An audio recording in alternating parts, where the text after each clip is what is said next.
4 exercise ko. Question number 3 is question number 3 the height is an ice cream. Ice cream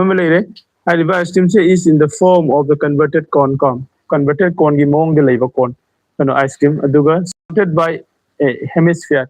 So, hemisphere na the magi mathakta aduda labor. Surmounted of the same radius. Some maneuver radius. Have the hemisphere radius to go, cone radius to go, manadunico. If the radius and the height of the cone, the radius ki cone ki height to the cone radius to respectively 2.1 centimeter and 8 centimeter. Very good. Find the volume of the ice cream. I did Ladybird Maggie ice cream, however, cone though. Maggie radius na 2.1 centimeter or aduga 8.8 centimeters or about by hatching. Adu regadi putho as a find the volume of ice cream. Ice cream the volume do putho. Adu dekho ice cream volume do putho na bang to na si jeng. Okay. Question that is see the cone inverted cone the hemisphere na aduga magi cone sigi radius na 2.1 hare radius hemisphere gi radius mane hare aduga cone gi height na kaya nebo jipiram cone gi height na 8 centimeter 8 centimeter cone gi height haibani adudi hemisphere gi height yaude adu ore koina sida apun ba ice cream sigi height low ge height gadi mutra sida 2.1 centimeter se magi radius radius sima koi yagodo yanika. Question number 3 ni. Question number 3 solution de jengasi. So the question is man putho aise find the volume of ice cream haibide volume of ice cream volume putho ke haidi koi daka aise volume of the cone ma daka orani chumbra volume of the cone daka organi aduga volume of the hemisphere ga volume of the cone and the volume of the hemisphere sida ka organi the volume of the cone ki formula volume of the hemisphere ki formula akoi khang ma thau tare na tra yenga si hol ga ko question na pyramid se akoi pyramid here radius radius cone ki se orani adugi hemisphere ki wasni ko aduna radius r soni mage equal to 2.1 centimeter sin p lagi radius is going to 2.1 centimeter. Okay, aduga height ICI JST height kanagi height no height of the cone cone sina equal to 8 centimeter pyramid simagai se given adudi makha tarak pade yengo direct putho si yenga si now the volume of ice cream volume of ice cream volume se kana ki volume orani equal to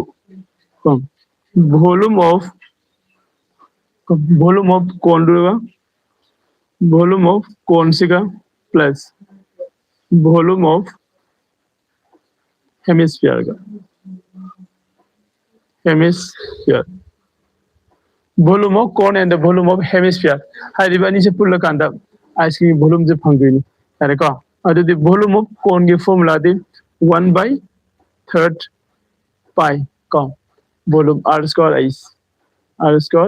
ice plus aduga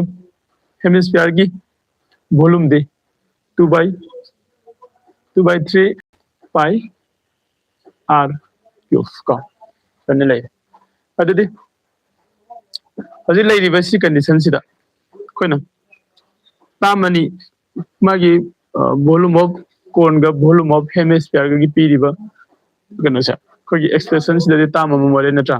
hariba tam sing sida gi common factor lokhoksi ahan basida 1/3 jawe ani sibda su 1/3 jawre 1/3 से कोई कम लोग से पाई लोइने अनि मक्त पाई यावरे पाई लोग से r square yawi r cube ni adudi sida r square ani mukta r square lok yare adudi sidagi 1/3 pi r square se lok thodi kana le hore h le hore somdadi 1/3 lok thokare pi lok thokare r square lok thokare r ma le hore aduga 2 ko twice r okay marak sida marak thana in haning base koina any statement question nama solve toge haragadi question da hari do kari no ai do han fajan khang ma thok tai ko adi matung da question da solve to bo to no bo na da kari kari sang ba kai ke da ka ai ba ha ko loina check to ngada bune adu gi makha ta ba da ko na solve to no na ba continue to bo ko adu ga holo ko matam da su yai ba makai tik thana ba ko na ko usigi magi common factor sing lok to lok thok ta na su for ki ba si yai continue to gi ba yai ka adu common factor lok thok pudun hen khoi da pit na nungai hot pa hen gani ka adu 1/3 pi gi value di into 22/7 so r di r kya no 2.1 into 2.1 eka adu ga whole into h ti kya no h ti 8 cm ni plus 2 into r na 2.1 yare तो देखो यंगसे 7 सिना 21 सिदा का दी 2.1 दा का दी 0.3 फंगन एका 0.3 ready 1/3 सिना सिदा का पे यारी ब्रा एका 1/3 सिना सो ये 1/3 सिना सिदा को 0.7 सिमता यार ब्रा आज दे आज ये 22 ga 0.3 ga multiply tawro 2 3 6 ka point na mani into so 0.7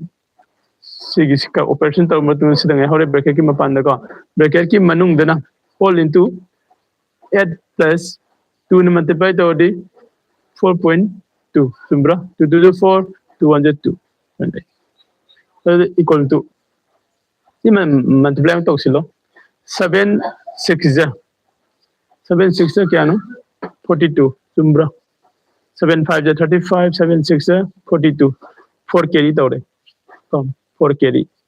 7 6 42 adu 40 ga 6 ka adu decimal place ti sida ma lere decimal adu my point do sin number 4.62 tare ani sigi multiplication do ka adu ga whole into अनि से plus तो सिलो क्या था ने 12.2 तारे का अदि अपन बदे क्या तारा ने अपन बसिदी अपन सिलसी का फर्स्ट 2 को 0 का ओके मल्टीप्लिकेशन तो 4.62 सिदा 1 2 2 सिना मल्टीप्लाई तो देखिए क्या था अपना 2 to the 4 2 6 the 12 1 carry 2 4 the 8 का 2 4 the 8 देखो सिगा 9 तारा पर 9 का again 2 to the 4 2 6 the 12 का 2 4 the 8 9 का 1 अमुलो 1 आदि 2 6 4 है का आदि 4 6 का 3 10 6 5 56 जोड़े का the point number 1 2 3 का 1 2 3 से point number अल्दी ताकत इसे 5 6.36 decimal place तो अनिक तंग लोगे अदो मागी का क्यूब की यूनिट तक क्यूब का के अपनी यूनिट तो कहीं ना कोई सेंटीमीटर ने सेंटीमीटर क्यूब ला अरे का सीधा कोई ना पांबा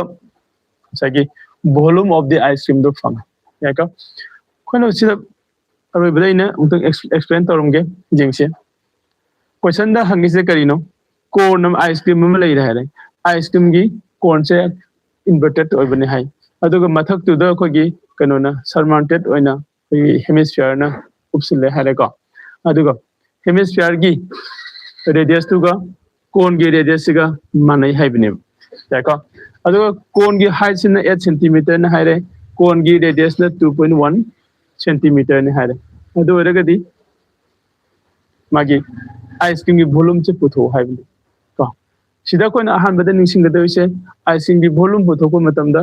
ꯀꯣꯟꯒꯤ ꯚꯣꯂꯨꯝꯒ ꯍꯦꯃꯤस्फꯤꯌरꯒꯤ ꯚꯣꯂꯨꯝꯒ ꯑꯅꯤꯁꯦ ꯄꯨꯟꯁꯤꯜꯂꯀꯥꯟꯗ ꯑꯥꯏꯁ ꯀ꯭रीमꯒꯤ ꯚꯣꯂꯨꯝ ꯇꯥꯒꯅꯤ ꯍꯥꯏꯕꯁꯦ ꯑꯩꯈꯣꯏ ꯈꯪꯒꯗꯧꯕꯅꯤ ꯑꯗꯨꯗꯤ ꯀꯣꯟꯒꯤ ꯚꯣꯂꯨꯝꯒꯤ ꯐꯣꯔꯃꯨꯂꯥꯗꯤ ꯀꯩꯅꯣ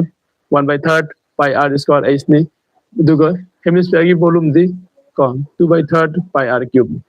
sida yauriba pi gi value akoida leire r gi value leire h gi value leire adoidi atopa akoina tongana puthokninga kem leitere khangadabu haibabu koina khangadabu haibu kon gi radius siga adugi hemisphere gi radius siga manai haibu khangabnina hemisphere gi r sisu kon gi r sisu managani adu akoina holakpa matamda ko khare hene pikthanaba common factor oiba makaidi tongana lawthoga aduga koina makhatan pothanaba honaba ko aduna koida nungai bi hengani ka adi mathangda koi question number 4 amu jengminasi